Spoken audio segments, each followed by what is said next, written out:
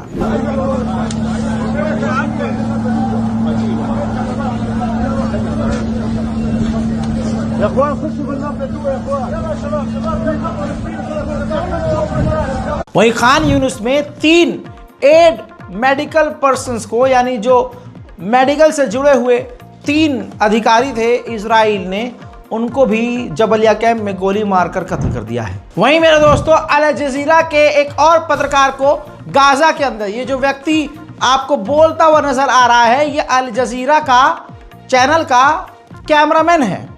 ये बेचारे, क्योंकि इन पर गोलीबारी पहले ही से ही हो रही थी, तो ये रिकॉर्ड कर रहे थे कि इजराइल क्या कर रहा है, इजराइल की सेना किस तरह से इंसानियत को तार तार करते हुए अंतर्राष्ट्रीय कानून का उल्लंघन कर रही है। आपको बता दूं कि ये बोल ही रहे थे कि इसी बीच इनकी गर्दन में इजराइल ने गोली मार दी। अब कहा जा रहा है कि अभी तक फिलहाल मौत नहीं हुई है, लेकिन अस्पताल में भर्ती है और बचने की आशंका काफ़ी कम है। इसी तरह से गाजा के जबलिया के इलाके में एक और फोटो जर्नलिस्ट को इजराइल ने गोली मारकर कत्ल कर दिया है, ताकि इजराइल जो गाजा के अंदर कर रहा है उसकी तस्वीरें दुनिया न देख सके। उधर नॉर्थन गाजा में इजराइल ने 3 अस्पतालों को घेरा हुआ है। देखिए 3 ये अस्पताल हैं, एक का नाम है कमाल अदवान, दूसरा है इंडोनेशियन, तीसरा है अल यमन अस सईद हॉस्पिटल। इन तीनों अस्पतालों को इजराइल ने घेरा हुआ है। उधर ह्यूमन राइट ऑर्गेनाइजेशन ने कहा कि गाजा का जो इलाका है वो अपने इतिहास में और अपने इस पूरे जिंदगी में सबसे खतरनाक वॉयलेंट जेनोसाइड फेस कर रहा है। गाजा के अंदर अब तक 42,010 फिलिस्तीनियों की आधिकारिक तौर पर आंकड़ों में जो लिखा है मौत हो चुकी है। वहीं इजराइल ने गाजा के अंदर 2 लाख और लोगों को जगह खाली करने का आदेश दे दिया है। उधर यूएन की तरफ से खबर यह आई है कि 4 लाख लोग नॉर्थन गाजा में फंसे हुए हैं, न वो इधर आ पा रहे हैं न वो पीछे जा पा रहे हैं, और इजराइल कभी भी उनको कत्ल कर सकता है। आइए अब फिलिस्तीन का अपडेट दूं तो इस शख्स को वेस्ट बैंक में रेड के दौरान इजराइल की फौज ने गोली मारकर कत्ल कर दिया। नेबुलस, फिलिस्तीन के नेबुलस के इलाके में इजराइल की जो फौज है, वो जो सोल्जर हैं वो सिविलियन के कपड़े में गए हैं, घर के कपड़ों में पहुंच गए और बंदूक निकालकर उस इलाके में 4 से 5 फिलिस्तीनियों को गोली मारकर कत्ल कर दिया। हजरात, वहीं आपको बता दूं कि जहां एक तरफ रजब तैयब एर्दोगान तुर्की के राष्ट्रपति इजराइल को कोस रहे हैं, वहीं बड़ी खबर ये आई है, तुर्की के ही एक पत्रकार ने, आपकी स्क्रीन पर देखिए खुलासा है, जर्नलिस्ट जो तुर्की का है वो लिखता है, बताता है कि इजराइल को अभी भी तुर्की की सरकार स्टील एक्सपोर्ट कर रही है, स्टील भेज रही है, ट्रेड कर रही है, और बताया है कि फिलिस्तीन के नाम पर कर रही है। यानी सामान इजराइल को भेज रहा है तुर्की, लेकिन फिलिस्तीन के नाम पर, और इजराइल के साथ पूरी तरह से डील चल रही है, काम चल रहा है। वहीं रजब तैयब एर्दोगान को मैं कुर्दोगलू क्यों कहता हूं, आज पता चला। अब इस रिपोर्ट में देखिए, रजब तैयब एर्दोगान दूसरी तरफ इजराइल को कह रहे हैं कि ये जियोनिस्ट टेररिस्ट हैं, ये जियोनिस्ट टेररिस्ट ऑर्गेनाइजेशन है, और प्रधानमंत्री जो नेतन्याहू हैं वो एक आतंकवादी हैं, क्राइम मिनिस्टर हैं। सामने से ये कह रहे हैं और अंदर से इजराइल से कामकाज भी चल रहा है। इसी तरह से सऊदी अरब का भी गद्दारीपन या यूं कहूं जलीलपन भी देख लीजिए। इस व्यक्ति को देखिए, एक इराकी फौजी मक्का मदीना गया और उसने काबा शरीफ के करीब फिलिस्तीन का झंडा पकड़ लिया, लहरा दिया। सिर्फ इसी बिना पर उस व्यक्ति को, इराकी फौजी को सऊदी अरब ने गिरफ्तार कर लिया।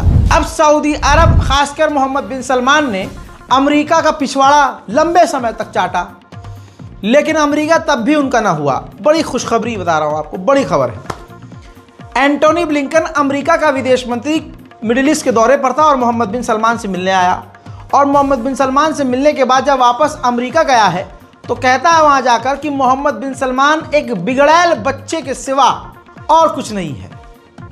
तो यानी मोहम्मद बिन सलमान ने इतना कुछ किया और अमेरिका के इशारे पर चल रहे हैं, लेकिन इसके बावजूद अमेरिका का विदेश मंत्री उन्हें बिगड़ैल औलाद कह रहा है। वहीं फिलिस्तीन के अंदर जो इब्राहिमी मस्जिद है, इजराइल ने उस मस्जिद को मुसलमानों के लिए बंद कर दिया है, मुसलमान नहीं जा सकते, लेकिन यहूदियों के लिए परमानेंट उस मस्जिद को खुला रखा है और आईडी चेक कर करके सिर्फ यहूदियों को जाने दिया जा रहा है और मुसलमानों को उनकी मस्जिद से दूर कर दिया गया है। ठीक इसी तरह से बैतुल मुकद्दस में यहूदी तो जा रहे हैं लेकिन मुसलमान घुस नहीं पा रहे हैं। देखिए,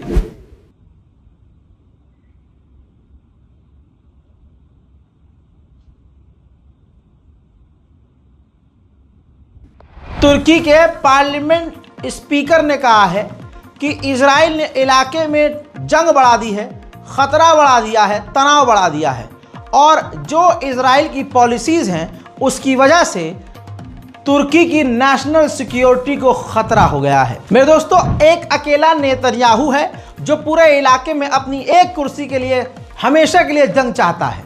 वरना सोचिए, मूसाद सबसे खतरनाक एजेंसी, जासूसी एजेंसी इजराइल की, उसके चीफ कह रहे हैं कि गाजा के साथ साथ इजराइल को लेबनान के साथ भी सीज फायर कर लेना चाहिए, जंग बंद कर देनी चाहिए, लेकिन नेतन्याहू ऐसा नहीं चाहता। मेरे दोस्तों, आयतुल्लाह सैयद अली सिस्तानी जो इराक के मौलाना हैं, इमाम हैं, रहनुमा हैं और दुनिया भर में उनके करोड़ों की तादाद में फॉलोअर्स हैं, उनको निशाने पर दिखाया। कल मैं रिपोर्ट दिखा चुका हूँ आपको। उनको इजराइल ने निशाने पर दिखाया तो इराक भड़क गया। इराक की गवर्नमेंट ने कहा कि इजराइल जंग बढ़ाना चाहता है, वो हालात बिगाड़ना चाहता है और मेन बात यह है कि इजराइल जो वॉर क्राइम गाजा और लेबनान में कर रहा है उसको छुपाने के लिए, लोगों का ध्यान भटकाने के लिए ऐसे काम कर रहा है और इजराइल पूरी तरह से हार रहा है और अपनी हार को छुपाने के लिए ऐसी हरकतें कर रहा है। अब सोचिए, 65 अमेरिकी डॉक्टर्स, पैरामेडिक्स, नर्सेज जो गाजा से वापस अमेरिका गए हैं, उन्होंने न्यूयॉर्क में जाकर गवर्नमेंट और मीडिया से कहा है कि हमने हजारों बच्चों को ऐसा देखा कि जिनको जानबूझकर इजराइल ने सर पर ही गोली मारी थी ताकि वो बच न सके। लीजिए, अमेरिका ने भी कर दिया है कंफर्म, हमास के लीडर यहिया सिनवार जिंदा हैं और टनल के अंदर हैं और हॉस्टेज के साथ हैं।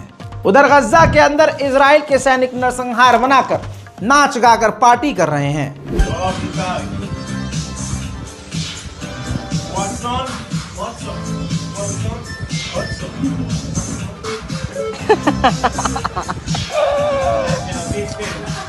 אלה הרגו איזה 20 מחבלים, אלה, תסתכלו.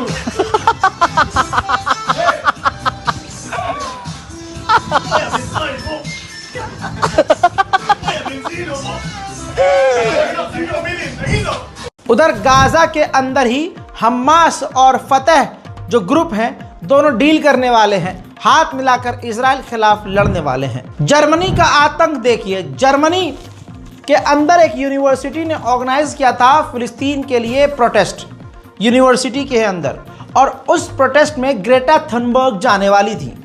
जर्मनी की पुलिस तुरंत ग्रेटा थनबर्ग से पहले यूनिवर्सिटी पहुंचती हैं, प्रदर्शनकारी स्टूडेंट्स के वहाँ से कैंप हटाती हैं, उनको पीछे खदेड़ देती हैं और प्रदर्शन होने ही नहीं देती। जिसके बाद ग्रेटा थनबर्ग ने सोशल मीडिया पर वीडियो जारी करके तमाम मामले बताए कि किस तरह से जर्मनी की पुलिस टॉर्चर कर रही है, उनको प्रदर्शन करने नहीं दे रही है, फिलिस्तीन की आवाज़ उठाने नहीं दे रही है और लोगों को, प्रदर्शनकारियों को पकड़ रही है। देखिए, On Tuesday, I was invited by the Student Encampment for Palestine in Dortmund to attend a panel event at the camp. Quickly after they posted a picture announcing this, the police came and told them that they had to pack up the camp and leave, and that I would get arrested if I went there. All this because they had invited me to speak, and I had been to a pro-Palestine demo in Berlin the night before. So on Tuesday night, the students took down the camp. But this is far from the end.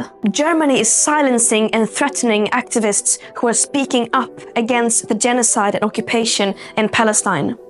The German police claim that it is anti-Semitism to say that Israel should stop. उधर Gaza के अंदर से Israel अब तक 300 से ज़्यादा health workers को ही गिरफ्तार कर चुका है। वहीं मेरे दोस्तों, बोलीविया ने भी ICJ के अंदर जो इजराइल के खिलाफ केस चल रहा है उसको ज्वाइन कर लिया है। फ्रांस के विदेश मंत्री ने कहा कि जिस तरह से इजराइल ने कहा है कि हम लेबनान को गाजा बना देंगे, ये भड़काने वाला कदम है। इजराइल के फाइनेंस मिनिस्टर ने माना है कि हमारा $66 बिलियन लग चुका है इस जंग में और हमारे इतिहास की ये सबसे महंगी जंग है। मेरे दोस्तों, फिलहाल की इस रिपोर्ट में इतना ही। इस रिपोर्ट को शेयर कीजिए, चैनल को सब्सक्राइब कीजिए। जय हिंद।